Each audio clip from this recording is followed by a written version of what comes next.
Stop right there. Before you scroll away, let me ask you something that will change how you see the world forever. Do you think being good keeps you safe? Do you believe that kindness protects you, that generosity builds loyalty, that honesty earns respect? If you answered yes to any of these questions, you're about to discover the most dangerous lie society has ever told you. The biggest mistake people make is believing that being good means being safe. But here's the brutal truth. Goodness is like fire. It burns through everything you've built. Your relationships, your career, your dreams, everything. Niccolò Machiavelli. Yes, Niccolò Machiavelli figured this out. He watched good leaders fall. He saw kind rulers destroyed. He witnessed generous people betrayed by the very ones they helped, and he wrote it all down. Today, I'm going to share his hidden truth with you, the shocking cost of goodness that nobody talks about. In the next few minutes, you're going to learn why your goodness is actually making you weak, why people don't respect your kindness, they exploit it, and most importantly, how to transform goodness from your greatest weakness into your most powerful weapon. But first, let me be clear about something. I'm not telling you to become evil. I'm not asking you to hurt people. What I'm showing you is how to be good strategically, not blindly. Because the reality is, in a world full of wolves, being a sheep gets you eaten alive. Now, I want you to drop this affirmation in the comments. I choose strategic goodness. From today, everything changes. You will no longer use goodness blindly. You will use it strategically. In this video, we'll uncover why goodness doesn't always protect you. In fact, it often destroys you. And we'll see exactly how to transform it into a source of real power. Let's start with the first shocking truth. Number 1, goodness as exposure. Think about the kindest person you know. Now think about this. Are they truly respected? Or are they the person everyone calls when they need something? But truth is, being good makes you vulnerable, not secure. When you're consistently kind, people start seeing you as predictable. They know you won't fight back. They know you won't say no. They know they can push you around because you're too nice to do anything about it. You become the office doormat, the friend who always pays for dinner, the family member who always says yes to helping, even when it hurts you. Let me tell you about the person. He was the best team manager I ever met. He always helped his team, always covered for them, always put their needs first. Guess what happened? They promoted someone else over him. Why? Because nice people don't look like leaders. They look like servants. People don't respect your goodness. They exploit it. Think about it. When someone is always available to help, their help becomes worthless. When someone never sets boundaries, people will keep crossing them. When someone never shows teeth, people assume they don't have any. Your goodness becomes your weakness because it signals to the world that you can be taken advantage of. Machiavelli once said, "The lion cannot protect himself from traps, and the fox cannot defend himself from wolves. One must therefore be a fox to recognize traps, and a lion to frighten wolves." You've been trying to survive as a sheep in a world full of wolves, and that's exactly why you keep getting hurt. Drop this affirmation in the comments. I protect my energy. Number 2, the generosity trap. Here's something that will blow your mind. The more you give to people, the less they appreciate it. I know that sounds backwards, but hear me out. Generosity creates short-term applause. People clap for you. They say nice things. They tell everyone how wonderful you are. It feels amazing, right?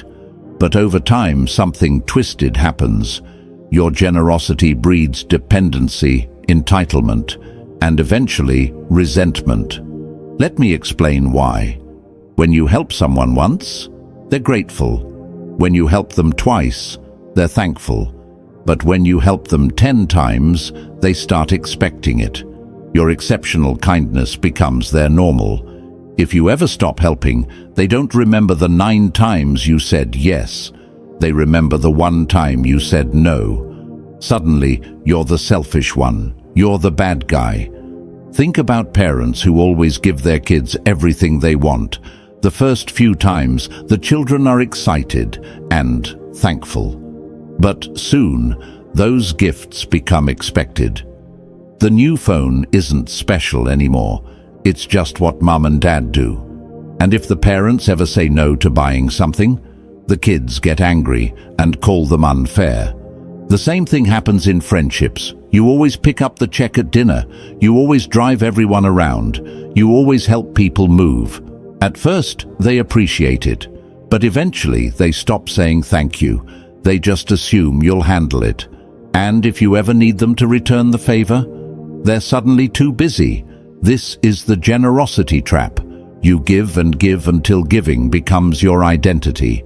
And the moment you need to receive, or even just stop giving, you become the villain in everyone else's story. Your constant generosity doesn't build loyalty. It builds addiction. People become addicted to your giving, and like any addict, they get angry when their supply is cut off. The psychological truth behind this: humans have something called hedonic adaptation. We get used to good things quickly. What once felt special becomes normal. What once felt generous becomes expected. So your repeated acts of kindness actually lose their power over time. They become invisible. People stop noticing them because they're so common. But your single act of saying no, that stands out like a red flag. That's what they remember. That's what they focus on. That's what they complain about. This happens everywhere. At work, if you always stay late, staying late becomes your normal. Nobody celebrates it anymore. But leave on time once and suddenly you're not committed. In relationships, if you always compromise, compromise becomes expected. But stand your ground once, and you're being difficult. Machiavelli once said, "Benefits ought to be conferred gradually, and in that way they will taste better." The man understood something most people never learn. Scarcity creates value. Abundance destroys it. Drop this affirmation in the comments. I give strategically. Number 3, the mask of virtue. Here's a truth that might make you uncomfortable. Society believes in appearances, not reality. People don't care if you're actually good. They care if you look good. They don't judge your heart. They judge your image. This means that to maintain power and respect, you must wear the mask of goodness while keeping control beneath the surface. Look at the most successful people you know. Do you think they got there by being genuinely nice to everyone? Not. They got there by being smart about when, how, and to whom they show their goodness. They smile in public and make hard decisions in private. They show mercy when it serves them and show strength when it's needed. They understand that the appearance of virtue is more powerful than virtue itself. This isn't about being fake. This is about being strategic. Think about it like this. A doctor might need to cut you open to save your life. Is the doctor being cruel? Not. The doctor is doing what needs to be done, even if it causes temporary pain. Real leaders understand that sometimes being truly good means looking temporarily bad. Sometimes helping someone means saying no to them. Sometimes protecting your team means making unpopular decisions. The mask of virtue isn't about deception, it's about timing. It's about knowing when to show your soft side and when to show your steel. Most people get this backwards. They show their weakness to enemies and their strength to friends. Smart people do the opposite. Machiavelli once said, "Everyone sees what you appear to be. Few experience what you really are." He understood that perception shapes reality. If people perceive you as weak, you become weak. If they perceive you as strong, you become strong. I want you to drop this affirmation in the comments. I control my image. Number 4, the economics of power. Every single thing you do has a cost. Every favor you grant, every time you say yes when you want to say no, every moment you spend helping others instead of building yourself. Most good people never think about this. They give and give until they have nothing left. Then they wonder why they feel exhausted, resentful, and taken advantage of. Here's what you need to understand. Your time, energy, and resources are finite. When you spend them on others, you have less for yourself. This isn't selfish to acknowledge, it's mathematical. Unlimited kindness drains your strength, and when you're drained, you can't help anyone, including yourself. Think about airplane safety instructions. They tell you to put your oxygen mask on first, then help others. Why?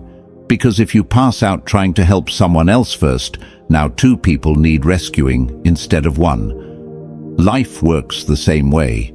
If you exhaust yourself helping others, you become someone who needs help. Now you're a burden instead of an asset. Smart people understand that to survive and thrive, resources and energy must be guarded carefully. This doesn't make you mean. It makes you sustainable. I learned this lesson the hard way. For years I said yes to everyone, every request, every favor, every quick question that turned into hours of work. I thought I was being good. But you know what happened? I started resenting people. I felt angry and bitter. My own project suffered. My own dreams got delayed. And ironically, I became less able to help the people who truly needed it. That's when I realized something crucial. Saying yes to everyone means saying no to yourself. And when you abandon yourself, you eventually abandon everyone else too. The most generous people in history weren't the ones who said yes to everything. They were the ones who said no to most things, so they could say yes to the right things in a big way. Machiavelli once said, "He who wishes to be obeyed must know how to command." You cannot command others if you cannot command your own time, energy, and resources. You cannot lead others if you cannot lead yourself. Now, I want you to drop this affirmation in the comments. I protect my resources. Number 5, strategic use of virtue. I'm not telling you to become heartless. I'm not saying mercy, honesty, and generosity should be thrown away. What I'm saying is this: these virtues must be used like weapons, precisely at the right time, for maximum effect. A sword sitting on a shelf doesn't protect anyone. But a sword in the hands of a skilled warrior at the right moment can save a kingdom. Your goodness should work the same way. When you help someone, it should be intentional. When you show mercy, it should be strategic. When you're generous, it should create the outcome you want. Let me give you an example. Instead of helping everyone a little bit, help the right people a lot. Instead of being nice to everyone, be exceptionally kind to those who matter. Instead of saying yes to everything, say yes powerfully to the things that align with your goals. This approach does 3 things. First, your help becomes more valuable because it's scarce. Second, you actually create bigger positive impacts because you're focused. Third, people respect you more because you're selective. Think about the most respected leaders in history. Martin Luther King Jr. wasn't gentle with injustice. He confronted it powerfully. Mother Teresa didn't help everyone in the world. She focused intensely on the poorest of the poor. They were all good people, but they were strategically good. They used their virtue as a tool to create change, not as a way to be liked by everyone. How you do this in real life. Before you say yes to any request, ask yourself 3 questions. Does this align with my values and goals? Can I do this without depleting myself? Will this person appreciate and respect what I'm doing? If the answer to any of these is no, you don't just say no, you say no kindly but firmly. When you do say yes, you do it fully. You give your best effort. You create real value. You make a meaningful difference. This way your yeses matter. Your help is remembered. Your generosity creates loyalty instead of entitlement. Machiavelli once said, "The promise given was a necessity of the past. The word broken is a necessity of the present." What he meant is this: sometimes keeping your word to one person means breaking your word to another. Sometimes being good to your family means being firm with your co-workers. Sometimes protecting your dreams means disappointing people who want to use your time. Strategic virtue isn't about being selfish. It's about being effective. Drop this affirmation in the comments. I choose effective kindness. Number 6. The illusion of gratitude. Here's something that will change how you see human nature forever. Gratitude is temporary. I know this might hurt to hear, but it's true.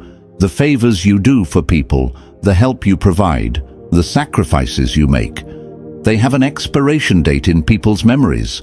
Repeated favors stop feeling like gifts and turn into obligations. What starts as "thank you so much" becomes "you should do this," becomes "why didn't you do this?" You help your neighbor move. They're incredibly grateful. You help them move again 6 months later. Still thankful, but less excited. You help them a third time. Now they just expect it. The fourth time they need to move, they don't even ask. They just assume you'll help. And if you can't, suddenly you're the bad guy. This is human psychology. We adapt to good treatment. We take it for granted.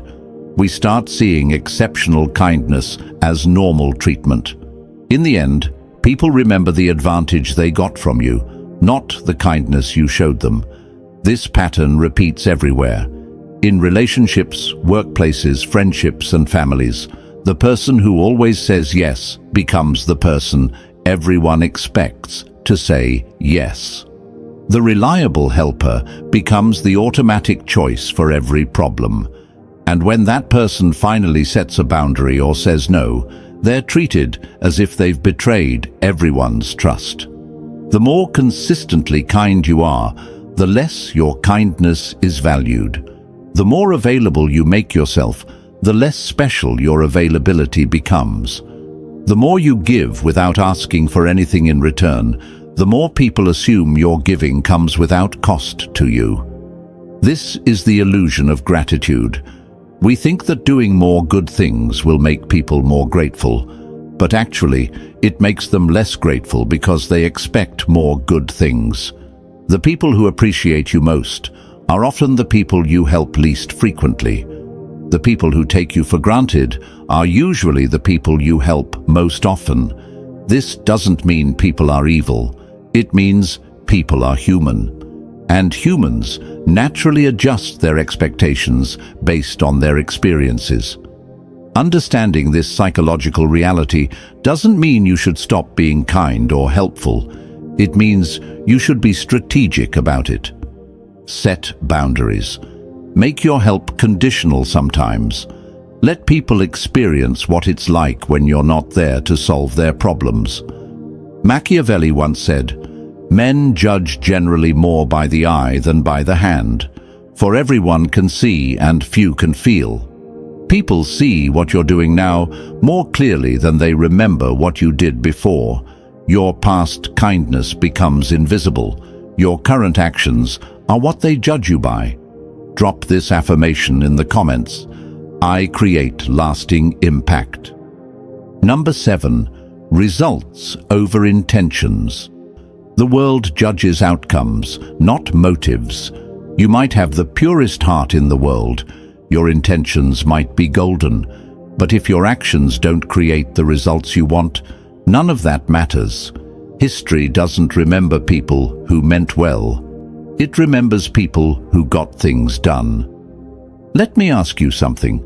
Would you rather be remembered as someone who was really nice but didn't accomplish much? Or someone who might have seemed tough but actually made the world better? Most people choose the first option